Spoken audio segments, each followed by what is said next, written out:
All right, Kenna. So what do you think one thing I really don't like about the truck is? Keeps breaking down. It keeps breaking down. So welcome back. I'm Diggins Z71, and today I've been a little bit inspired to do this video by what? My good pal Mitchell.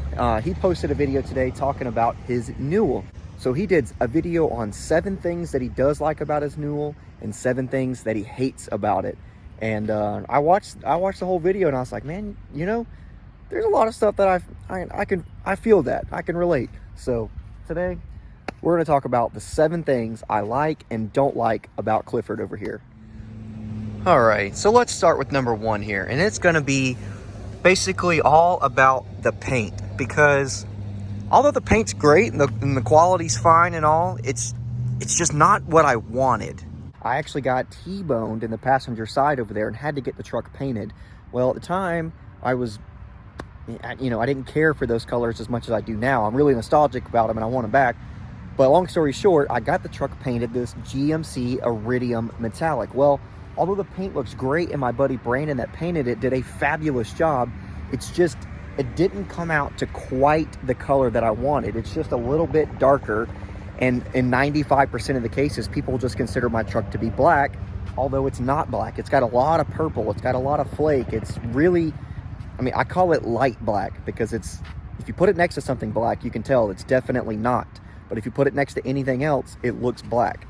But it's beyond dark gray, so for me, it's light black. It's a good looking color, and the paint is fine, and everything's great, like I said, but it's just not what I wanted, and it's always kind of grinded my gears a little bit. All right, so problem number 2, it is all about the front wheels. It's always bothered me that the front wheels stick out this far. You just can't help it. They just stick out past the fender. And now it's a little known fact, but I actually had these wheels custom cut from Weld. So Weld does not typically offer this wheel, this S77 in a 6-lug pattern and a 9-inch barrel. Like, this is a 9-inch wide wheel. So they typically only offer them in like 9.5s and various other sizes in 17s and 20s. But in the 15s, they typically only offer them in the Silverado pattern with a 10-inch wheel, which is what I have on the back. But the problem is that they've rubbed the upper control arm. So I actually had to send a pair of 15 by 10s back, and so 1320 wheels. We did some measuring, we did some this, we did some that, and this is the fitment that we ended up with. This is the best that we could do because the wheels and the control arms, the back spacing is just so big that with a 15 by 10 it wouldn't fit any better. But when you go to a 9, this is all that you can do. This is as close as you can get, because I literally have like about a 1/16 of an inch between my wheel and the upper control arm as it sits. And as you see, I still have the wheel poke, and that's just natural. These trucks just naturally have a wider stance in the front as opposed to the rear, but that doesn't change anything. It doesn't change the fact that it bothers me that it looks like, I got this, huge, wide, bowed out front end on it. It doesn't look bad. It's kind of a feature of the truck now more than anything, but it's something that if I could just change it, I would.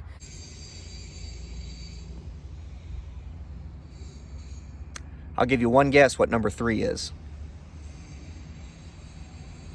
So yes, number 3 on the list of things I don't like about Clifford is his front bumper. Have just, through all the money and time and work that I've put into this thing, I seem to never have the right time, money, or like give a dams to get this guy fixed. Although that this drives me insane, I don't like the trim holes, I don't like the Plastidip, I don't like the dent, I don't like the fitment, I don't like anything about it. It's just one of those things that I live with because there's always been something functional that took place versus the form of the truck. So I've been constantly choosing function over form, and that's one of the things on the list. That bumper does nothing to make me faster or slower, so there it is. That's just how it is. So as we move on to number 4, the 4th thing that I don't like about Clifford, I just want to say that I think the 7th item on this list is going to surprise you. There may be a few of these things you kind of had picked out, or you could, oh, okay, that makes sense. But I think number 7 on the I don't like list is going to surprise you guys. But anyway, moving on to number 4. This is the 4th thing on the list that I don't like about Clifford.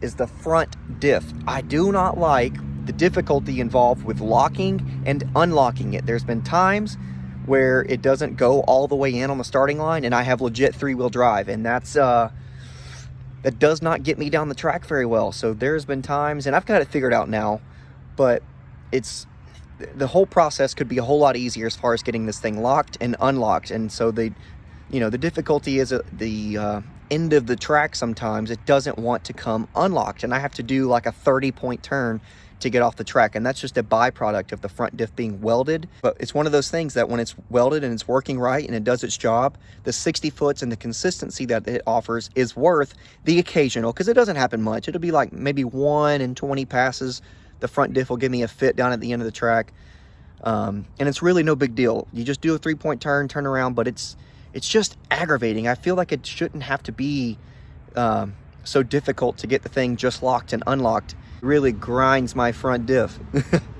So number 4 is I don't like locking and unlocking the front diff and the difficulty associated with that, even though it's kind of rare.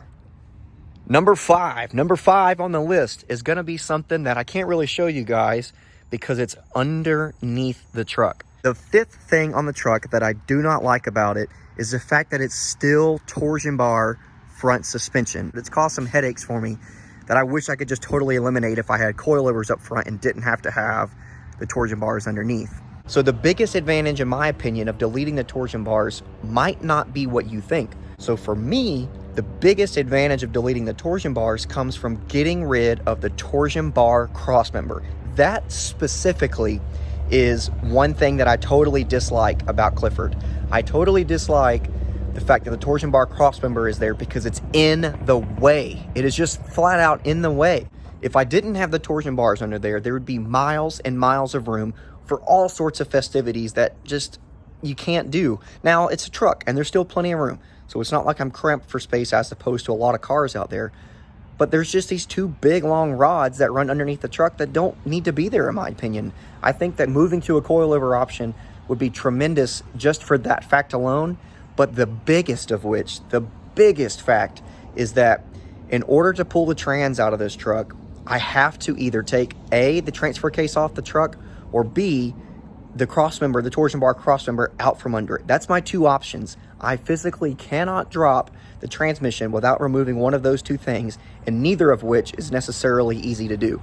I could probably drop the trans in this truck in under an hour total if I didn't have to do that. But when you talk about adding an extra 20 or 30 minutes, adding a bunch more fluid on the ground, because inevitably when you drop the transfer case, it spills ATF everywhere.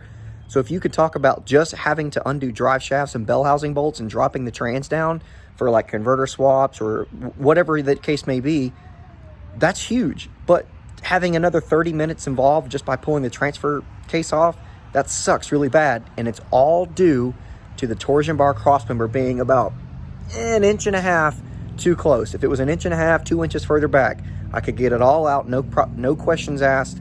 But the way that it is, there's just no way to make that happen, and it really kind of sucks. For numbers 6 and 7, we're gonna go under the hood.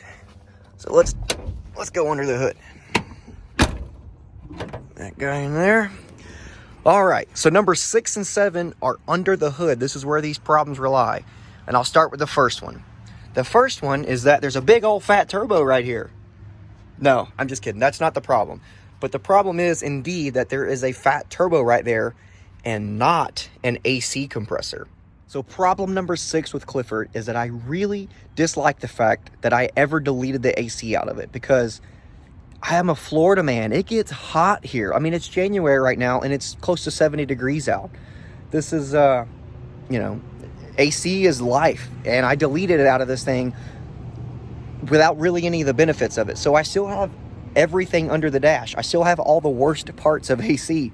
I still have everything that is heavy, everything that is cumbersome, and everything that is in the way behind the dash. But I have no AC compressor. I didn't reap really any of the benefits besides making room for the turbo.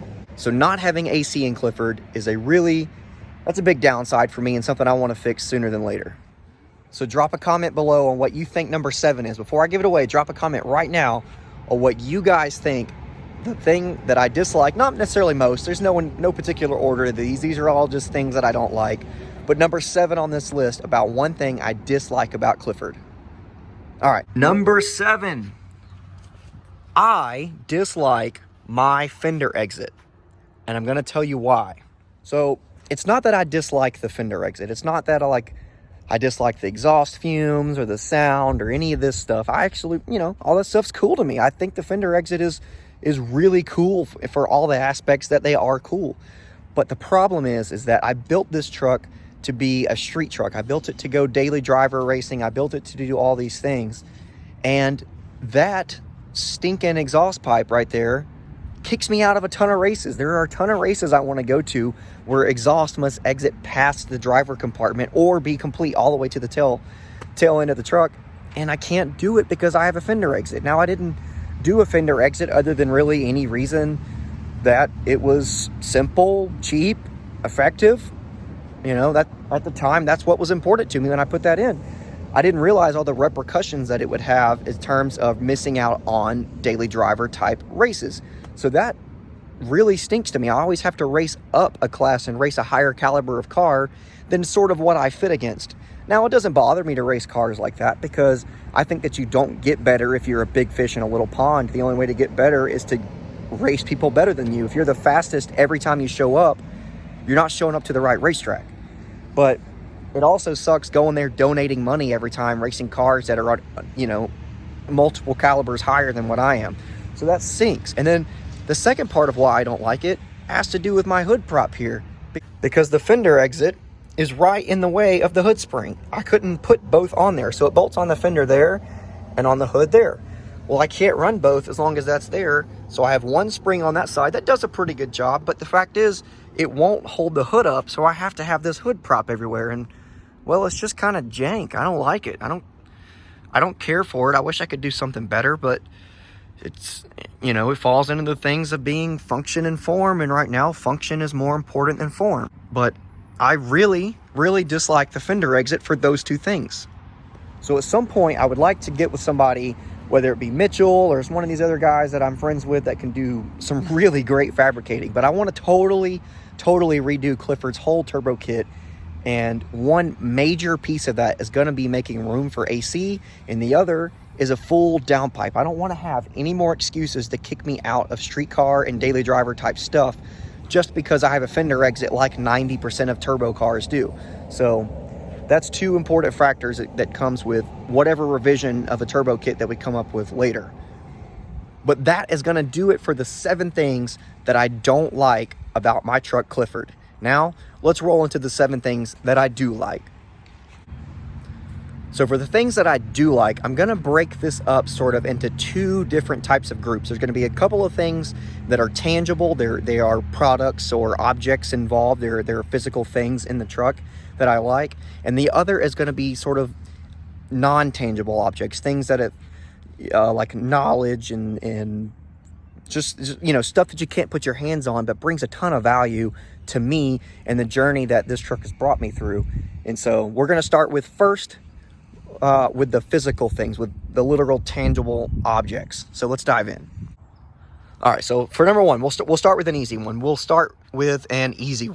Number 1 is just the whole LS swap in general. It just raises the coolness up of the truck a ton. It sounds good. It runs good. It gets better fuel economy than the old 350 did. It just really brings a ton of value to the truck that wouldn't be there if it was just an old beat up million-mile small block Chevy TBI 350 that was in there. It just doesn't. Now, this is a very common swap in these trucks. Lots and lots of these trucks have 350s, have replaced their 350s with LS-based engines. That's not anything unique or out of the norm, but it's important to me. It's one of the favorite things that this truck has done for me and that I have done for the truck is toss an LS in it.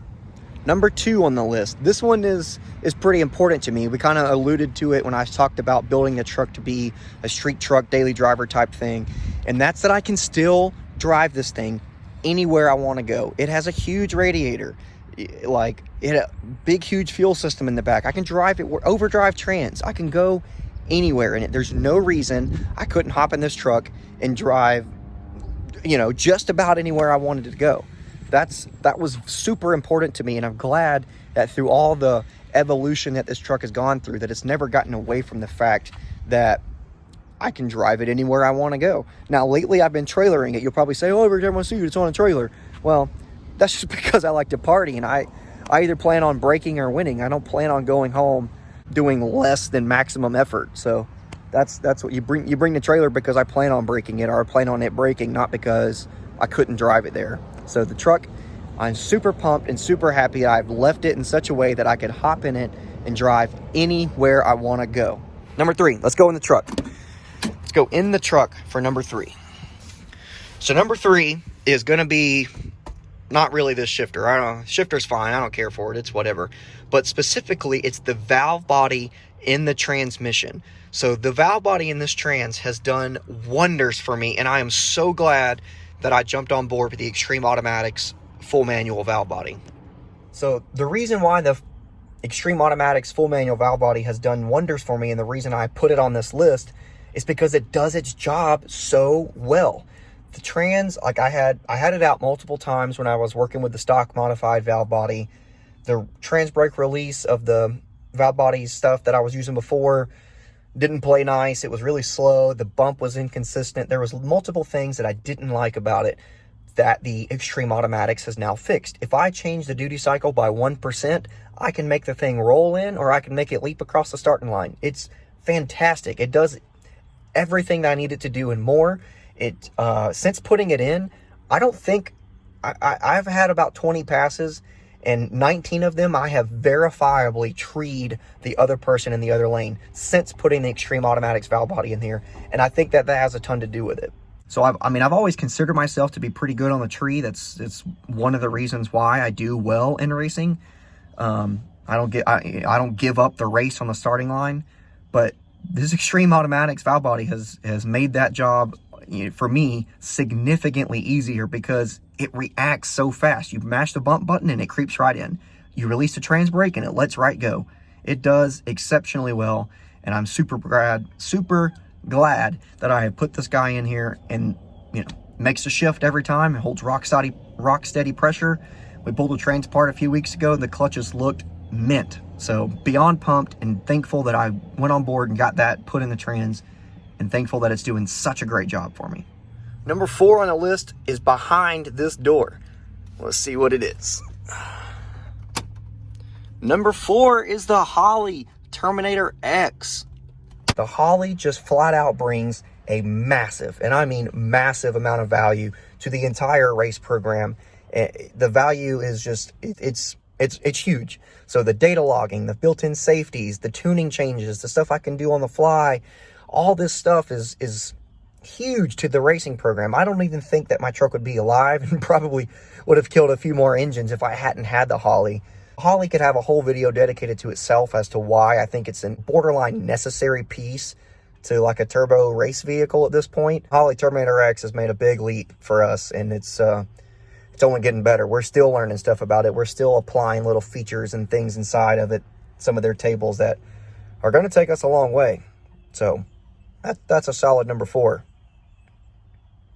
Not to be understated that it's number 4 on the list. Like I said, no order, no particular order, but that's a solid one there. So that was my tangible objects. Those are the things and the products in the truck that you can put your hands on that I really enjoy about this thing. Built to street drive. The Holley does a great job. The trans does exactly what it's supposed to do thanks to the valve body. Yada, yada, yada. Those are the tangible objects. But now let's move into the things that you can't put your hands on. The stuff that sort of has value of its own just to me, and that I hope that you guys can understand and relate to.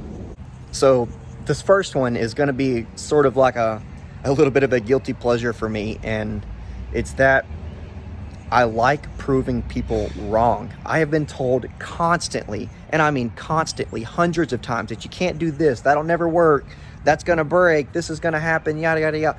And it's just flat out not true. I have proven countless internet trolls and fools wrong with this truck, and I love it. I love going out there and constantly doing my own thing and doing it better than they ever told me I could have done without it dying. So I like proving people wrong. That's one of my favorite features of this truck.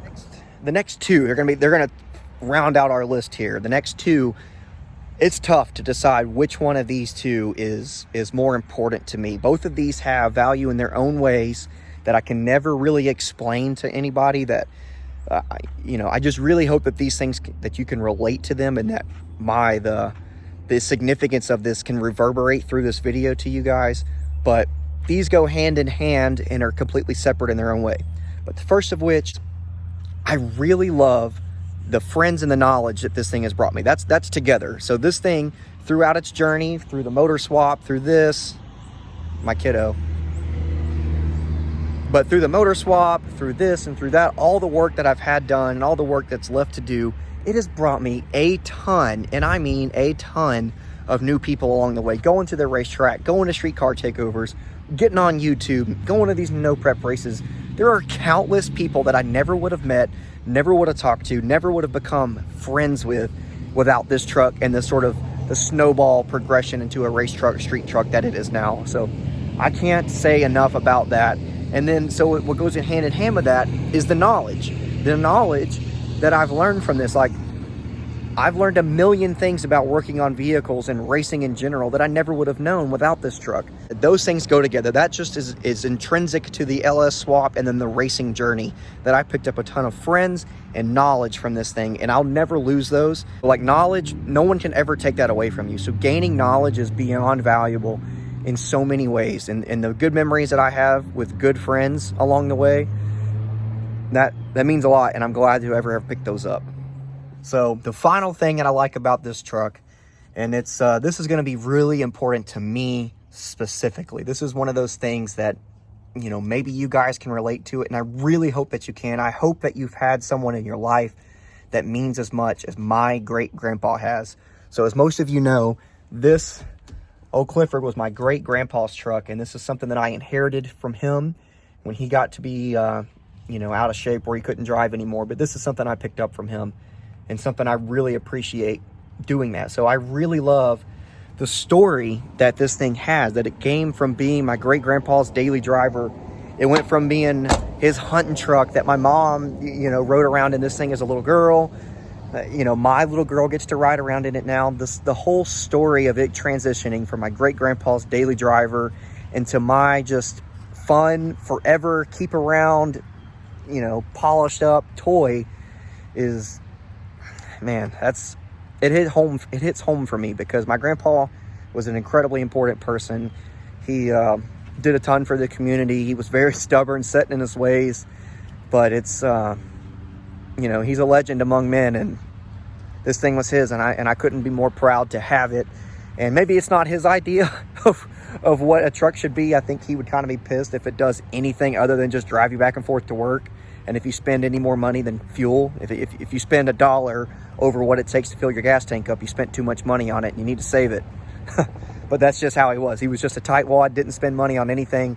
So like I said, maybe he wouldn't appreciate it, maybe he would, but it's his, and it lives on through me, him, his story, his truck. And I can't wait to get it even closer back to being his in such a way. It'll always be a fun street truck now. I don't think I'll ever be mud truck again, but I'm proud to have this truck and call it mine. But that is going to do it. That is the 7 things I dislike and do like about this truck. The rain's kind of setting in, so I'm going to go ahead and get this guy backed up under the carport and put away until the next video we can do. Hopefully we can find a race or so. But, I was inspired, like I said, by Mitchell. If you don't know him, check him out. Stapleton Auto Works. He's the Escalade guy. So, like I said, I was inspired by Mitchell to do 7 things that I like and dislike about my truck. And maybe you guys learned something that didn't cross the channel before. So, anyway, I'm Digging Z71. Thanks for watching. Stay hustling. Keep digging. We'll see you next time.